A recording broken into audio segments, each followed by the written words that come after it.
प्रधानमंत्री नरेंद्र मोदी भले ही जीत का जश्न मना रहे हैं, लेकिन मुख्यमंत्री नहीं बना पाएंगे। ऐसा ही कुछ माहौल देश में देखा जा रहा है। दोस्तों, एक और चौंकाने वाली रिपोर्ट सामने आ गई है।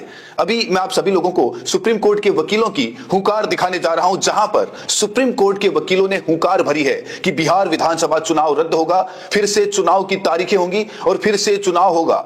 यानी कि वकीलों ने कमर कस ली है, बस कुछ दिन का इंतजार है। लेकिन इसी बीच एक बड़ी रिपोर्ट सामने आ गई है, चौंकाने वाली खबर सामने आ गई है। जब आरजेडी को बीजेपी से ज्यादा वोट मिले, लगभग 15 लाख वोट ज्यादा भाजपा से आरजेडी को मिले हैं। जरा गौर से सुनिएगा, बहुत बड़ी खबर है। वोट के मामले में आरजेडी आगे है और सीट के मामले में बीजेपी आगे कैसे हो सकती है? जरा इस रिपोर्ट को देखिए, इस खबर को देखिए। अभी मैं आपको वकीलों का बयान दिखाता हूं, लेकिन उससे पहले इस खबर को देखिए, जहां पर भाजपा से 15 लाख वोट ज्यादा आरजेडी को मिले हैं। और वोट ही नहीं, बल्कि वोट शेयर में सबसे आगे आरजेडी है। लोगों ने सबसे ज्यादा लालटेन का बटन दबाया है। जरा गौर से देखिए, खबर भी सामने आ गई है, हवा में बात नहीं कर रहा। जरा यहां पर देखिए, लिखा है वोट शेयर में सबसे आगे है आरजेडी, सबसे ज्यादा लोगों ने लालटेन का बटन दबाया। आरजेडी भले 25 सीटों पर सिमटी, पर भाजपा से 15 लाख ज्यादा वोट मिले। अब जरा गौर से देखिए, सबसे ज्यादा लोगों ने लालटेन का बटन दबाया, लेकिन सबसे ज्यादा सीटें एनडीए को कैसे मिल गई? ये सबसे बड़ा सवाल है। यानी कि इसी चुनावी धांधली और बेईमानी को लेकर सुप्रीम कोर्ट के वकीलों में भयंकर नाराजगी देखी जा रही है। सुप्रीम कोर्ट के वकील नाराज हैं। सुप्रीम कोर्ट के वकील कह रहे हैं कि अगर मुझे विपक्ष का साथ मिल जाए तो मैं इस चुनाव को रद्द करा दूंगा।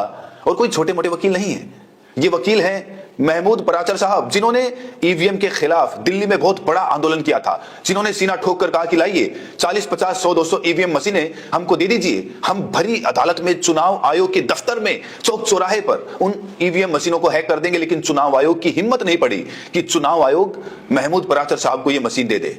यानी कि देश में महमूद पराचर साहब की टीम, जिसमें भानु प्रताप साहब भी हैं, कई बड़े वकील हैं, और इन वकीलों ने चुनाव आयोग को कई बार धमकी दी है कि लाइए ईवीएम मशीन, हम उसे हैक करके दिखा देंगे। लेकिन चुनाव आयोग डर गया, चुनाव आयोग ईवीएम मशीनें नहीं लाया। इसी बीच महमूद पराचर साहब ने एक बयान जारी किया, जिसमें महमूद पराचर साहब ने कहा कि अगर विपक्ष हमारा साथ दे तो हम बिहार का चुनाव रद्द करा देंगे, हम फिर से चुनाव कराने की ताकत रखते हैं, हम लोग सुप्रीम कोर्ट में मामले को ले जाएंगे, हम लोग चुनाव की जांच कराएंगे कि चुनाव में बेईमानी हुई या फिर नहीं हुई, हम पूरे मामले को फिर से खोलेंगे। वकीलों का यही कहना है। अब सबसे बड़ा सवाल यह है कि क्या विपक्ष इन वकीलों का साथ लेगा? क्या विपक्ष इन वकीलों के साथ जाएगा? कई तरीके के सवाल उठ रहे हैं, जिसका जवाब जल्द ही आप सभी लोगों को मिलेगा। और आप लोग क्या कहना चाहेंगे कि विपक्ष को इन वकीलों से हाथ मिलाना चाहिए या फिर नहीं? कमेंट बॉक्स में जरूर बताइएगा। अब दोस्तों, बारी आई वकीलों के बयान की। चलिए मैं आपको वीडियो दिखाता हूं, जहां पर महमूद पराचर साहब खुले मन से ये ऐलान कर रहे हैं कि विपक्ष हमारा साथ दे तो हम बिहार का चुनाव रद्द करा देंगे। देखिए वीडियो। ये पॉलिटिकल पार्टीज हमारा साथ देंगी। महाराष्ट्र का एग्जांपल आपके सामने है, बिहार हरियाणा का हमारे साथ के सामने है, तो हम चुनाव ये रद्द कराएंगे, जल्दी रद्द कराएंगे।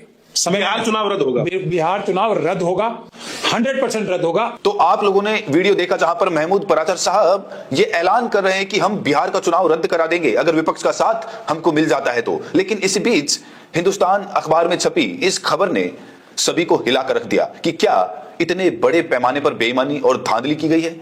एनडीए की सरकार बनाने के लिए क्या सच में प्रधानमंत्री नरेंद्र मोदी और चुनाव आयोग मिलकर लोकतंत्र का गला घोंट रहे हैं? अब दोस्तों जरा देखिए, हिंदुस्तान अखबार में छपी इस खबर को देखिए। लिखा है कि आरजेडी भले 25 सीटों पर सिमटी, पर भाजपा से 15 लाख ज्यादा वोट मिले हैं। दो तरीके से नंबर 1 है आरजेडी। एक तो भाजपा से ज्यादा वोट मिले, वोट शेयरिंग भी बीजेपी भाजपा से ज्यादा रहा आरजेडी का, और सबसे ज्यादा लोगों ने लालटेन का ही बटन दबाया है। लेकिन बावजूद इसके आरजेडी को कम सीटें आई। जरा देखिए, लिखा भी है खबर में, आपको दिखा रहा हूं, वोट शेयर में सबसे आगे है आरजेडी। लिखा है कि वोट शेयर के लिहाज से देखा जाए तो आरजेडी इस चुनाव में सबसे आगे रही। सबसे ज्यादा सीटों पर लड़ने की वजह से आरजेडी का वोट शेयर भी सबसे ज्यादा रहा। आरजेडी को 23% वोट शेयर हासिल हुआ। भाजपा इस मामले में उससे करीब 3% पीछे रही, जिसे 20.08% वोट मिले हैं। इस मामले में जेडीयू तीसरे स्थान पे है। नीतीश कुमार की पार्टी को 19.25% मतदाताओं ने चुना, वहीं कांग्रेस को 8.71% वोटर्स ने पसंद किया है। सबसे ज्यादा लोगों ने लालटेन का बटन दबाया है। खबर देख लीजिए, लिखा भी है, चुनाव में उतरे दलों को कुल मिलाकर कुल वोट के मामले में भी आरजेडी सबसे आगे है। यानी चुनाव में उतरे दलों को मिले कुल वोट के मामले में आरजेडी सबसे आगे है। 1,15,46,055 वोटर्स ने पोस्टर बैलेट और ईवीएम में लालटेन पर उंगली रखी है। ये किसी एक पार्टी को मिले वोट में सबसे ज्यादा है। वहीं भाजपा को आरजेडी के मुकाबले 15 लाख कम वोट मिले हैं। भाजपा को कुल 1,81,143 वोट हासिल हुए हैं। हालांकि भाजपा को 89 सीट पर जीत मिली तो आरजेडी 25 सीटों पर ही सिमट गई। 96,67,118 वोट पाकर जेडीयू 85 सीटें जीतने में सफल रही। वहीं कांग्रेस को 43,74,579 मतदाताओं ने चुना है। तो यहां पर आप लोग वोटिंग परसेंटेज देख सकते हैं, कितने वोट किसको मिले हैं वो भी आप लोग देख सकते हैं। तो यहां पर दो मामले में आरजेडी बीजेपी से आगे चल रही है, वोट शेयरिंग के मामले में और वोट के मामले में, संख्या के मामले में। यानी कि जीत का जो मार्जिन था आरजेडी का वो बीजेपी से कहीं ज्यादा था। बीजेपी के कई ऐसे प्रत्याशी हैं जो 27 वोट से जीते, कोई 30 वोट से जीता, कोई 500 वोट से जीता, कोई 1000 वोट से जीता, लेकिन वोट सबसे ज्यादा लालटेन को पड़े हैं। लालटेन सबसे ज्यादा वोट हासिल करके आई है, लेकिन फिर भी सीटें बहुत कम आई हैं।